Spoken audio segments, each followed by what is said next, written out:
Friends, ನಾನು ರುಕ್ಮಿಣಿ ಬಾಯಿ ಕುಕ್ಕು ರುಕ್ಕು ಚಾನಲ್ಗೆ ಸ್ವಾಗತ ಸುಸ್ವಾಗತ.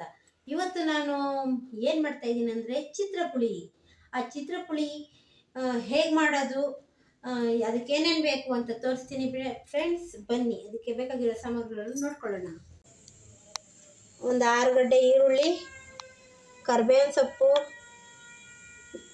1 ನಿಂಬೆ ಹಣ್ಣು ರಸ, ಒಂದು 6 ಹಸಿಮೆಣಸಿನ್ಕಾಯಿ, ಹಸಿ ಕಡಲೆ ಬೀಜ. ಬನ್ನಿ ಫ್ರೆಂಡ್ಸ್, ಮಾಡುವ ವಿಧಾನ ನೋಡ್ಕೊಳ್ಳೋಣ. ಹುರಿದಿದ್ದ ಕಡಲೆ ಬೀಜ ಅರ್ಧ ಭಾಗ ಪುಡಿ ಮಾಡ್ಕೊತಾ ಇದ್ದೀನಿ. ನೋಡಿ ಫ್ರೆಂಡ್ಸ್, ಈ ರೀತಿ ಆಗಿರಬೇಕು. ಬರೀ ಕಡಲೆ ಬೀಜದ ಪುಡಿ ಮಾತ್ರ ಇದು.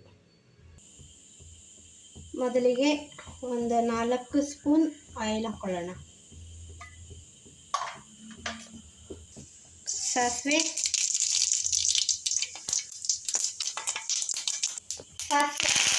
ಕರಿಬೇವು,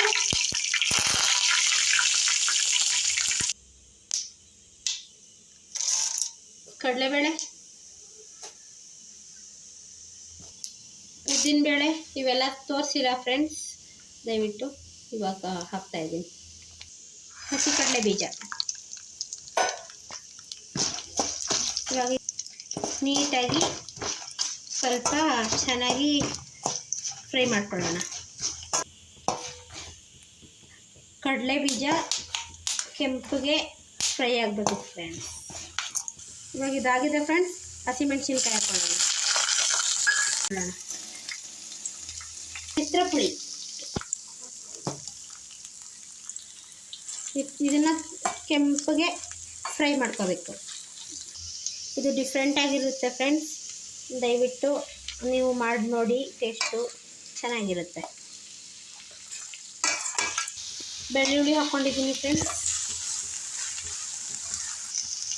ಇವಾಗ ಇದಕ್ಕೆ ರುಚಿಗೆ ಟೇಸ್ಟ್ಗೆ ಎಷ್ಟು ಬೇಕೋ ಅಷ್ಟು ಸಾಲ್ಟ್ ಹಾಕ್ಕೊಳ್ಳೋಣ. ಇದಾಗಿದೆ ಫ್ರೆಂಡ್ಸ್. ಇವಾಗ ಇದಕ್ಕೆ ನಾವೇನು ತಗೊಂಡಿದ್ವಿ, ಒಂದು ಪ್ಯಾಕೆಟ್ ಪುಳಿಯೋಗರೆ, ಅದನ್ನು ಮಿಕ್ಸ್ ಮಾಡ್ಕೊಳ್ಳೋಣ.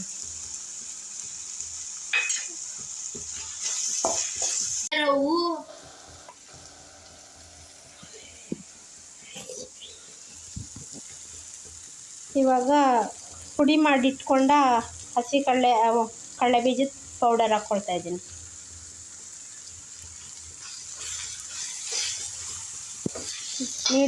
ಮೀಡಿಯಮ್ ಫ್ಲೇಮ್ ಮಾಡ್ಕೊಳ್ಳೋಣ. ಇವಾಗ ಕಾಯಿ ತುರಿ ಹಾಕ್ಕೊಳ್ಳೋಣ. ನಿಂಬೆ ರಸ, ಕೊತ್ತಂಬರಿ ಸೊಪ್ಪು. ಇವಾಗ ಇದನ್ನು ಒಂದು 3 ನಿಮಿಷ ಸ್ಲೋ ಫ್ಲೇಮಲ್ಲಿ, ಫುಲ್ಲು ಸ್ಲೋ ಮಾಡಿಬಿಡಿ ಫ್ರೆಂಡ್ಸ್. ಸ್ಲೋ ಫ್ಲೇಮಲ್ಲಿ 3 ನಿಮಿಷ ಸುಮ್ಮನೆ ಇದನ್ನು ಬೇಯಿಸ್ಕೊಳ್ಳೋಣ ಅಷ್ಟೆ. ಈ ರೀತಿಯಾಗಿದೆ, ಮಾಡ್ಕೊತೀನಿ, ತುಂಬ ಚೆನ್ನಾಗಿರುತ್ತೆ. ಈ ಥರ ಬೆಳಗಿನ ಜಾವ ಟಿಫನ್ಗೆ ಏನು ಮಾಡೋದು ಅಂತ ಡಿಫ್ರೆಂಟಾಗಿ ಏನಾದರೂ ಮಾಡಬೇಕಂದ್ರೆ ಈ ರೀತಿ ಮಾಡಿ ಫ್ರೆಂಡ್ಸ್. ತುಂಬ ಚೆನ್ನಾಗಿರುತ್ತೆ, ಕ್ವಿಕ್ಕಾಗಿ ಬೇರೆ ಆಗುತ್ತೆ.